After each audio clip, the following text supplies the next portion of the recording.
it was either this or homeless. Everything that you see is stolen. No matter what, everybody got their information from someone else. No hustle, worship here, we're a different breed. Action is what we got if action is what you need. Content capitalists, we're breaking the mold. Cause the old ways fade, new stories to be told. So content capitalists, get to the prize. Hey everybody, get ready for a wild ride in the world of social media money making. So today I've got someone really special with us. His name is Devin Jatho. He's only 19 years old, but guess what? He's running a business that makes more than $1 million a year, and he just started less than a year ago. So here's what Devin's gonna share with us. Number one is the big idea. He's got a trick from the TV show Shark Tank, and it works like a magnet. It pulls in big time moneymakers to his Instagram channel. Number two is follower explosion. He went from 0 to nearly 300,000 followers all in less than a year. The third one is mind tricks. Devin's got ways to make posts that get stuck in your head. He's gonna show us how to make stuff that people can't stop looking at. And the fourth one is money mistakes. He's also gonna let us in on a big no-no that could be costing you cash on social media.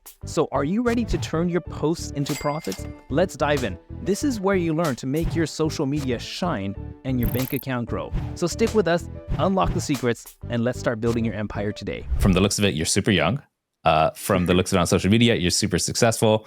But tell me, what is your business? Who do you help and how do you help them? So the quick little elevator pitch that we like to say is we make millionaires famous on social media. You are right, I'm 19, I'm kind of young, but right now we're currently servicing entrepreneurs, just trying to help them build and monetize their personal brand. I remember when I was 19, most likely I was just sitting up all night playing video games. I probably wasn't doing something quite as productive as this. So I wish that you were around as my next door neighbor or friend to kind of show me what's possible. Tell me about why did you start a Instagram channel or social media presence in the first place? Was it with business in mind, or was it just kind of for fun to share random things with your friends? It was never fun, man. I always wanted to make money in the beginning. So what kind of inspired me to do it is I was always an advocate for watching Shark Tank. I've always had the entrepreneur mindset, since second grade. I was trying to sell things in school. But to fast forward to now, or fast forward around to whenever I started, I used to watch Shark Tank every single day. And then one day, as the guy was coming up to pitch, Kevin O'Leary, Mr. Wonderful, asked the guy, how many social media followers do you currently have for the brand? And at that point, it kind of stuck with me that this is important. And if I can get other people if I can add value to people that want to increase their following, I ought to get paid in the back end. Did you right away just dive into that and start playing around? Or Yeah, go for it. So I started watching this guy named Stephen Miller, and at the beginning, I thought I had this grand idea that nobody else was doing. But then, as I started to look a little bit more forward into it, I saw that there was a bunch of guys doing it quite well. I just kind of saw a gap within the market that no one was really doing it the way I wanted to do it. I kind of wanted to take the Hormozi route, and it's worked out well. And when you say Hormozi route, is that giving the best information up front for free? Yeah, whenever I create content, I kind of keep that in mind.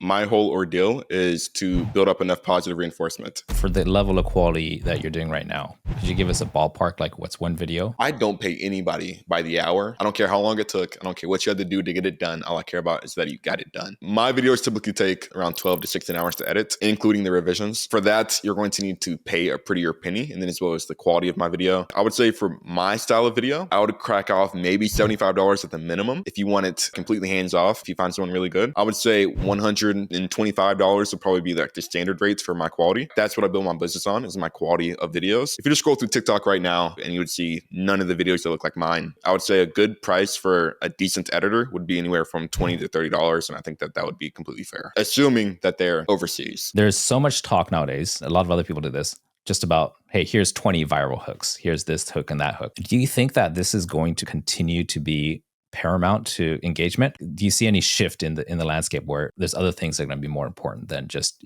grabbing the first 3 to 5 seconds of attention? The beginning of your video is always going to be the most important, no matter what, because if they don't watch the beginning, they don't watch anything else after that. The whole idea of hooks being the most important will never change. How you portray the hook and how you speak the hook is going to change, because beforehand, competition was a lot less, dopamine levels were a lot less, and then as well as the watch time on videos was a lot more prior to 2020. So nowadays, I would say the hooks are still going to be just as important. You just have to be better at portraying them and how you speak them.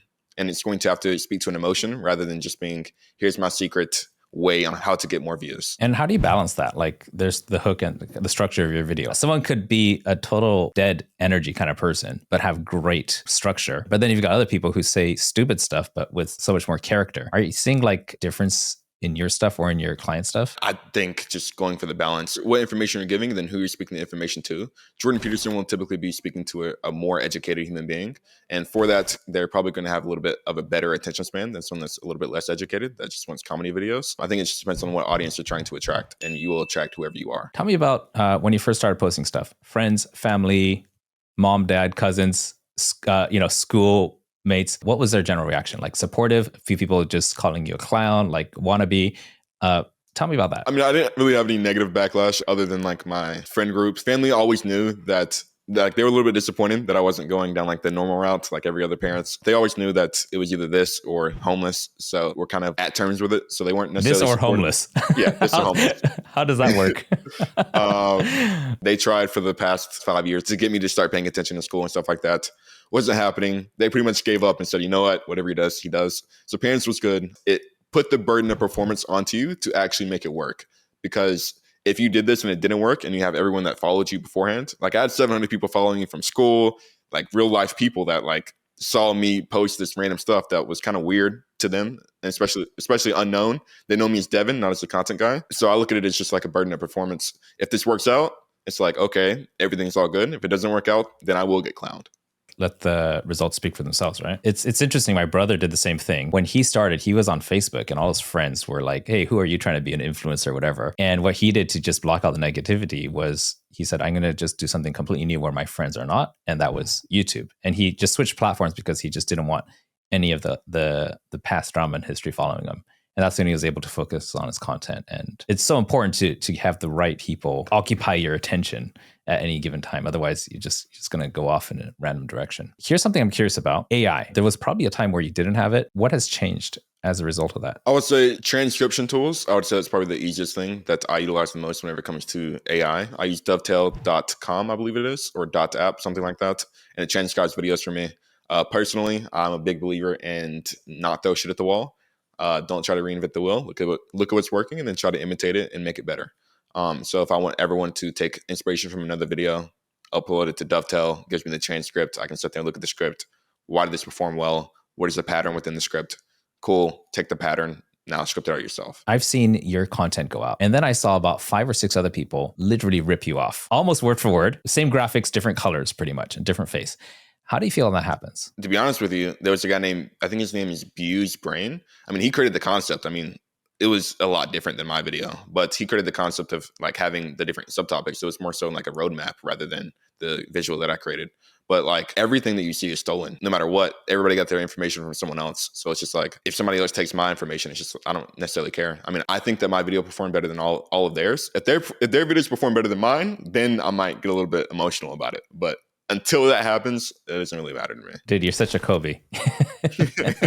I love that. Before we started this interview, I asked you a question, and most people would jump at this and be like, yeah, I got this book and stuff. And I asked you the questions like, hey, is there something you want to pitch? And you said, no, I don't pitch.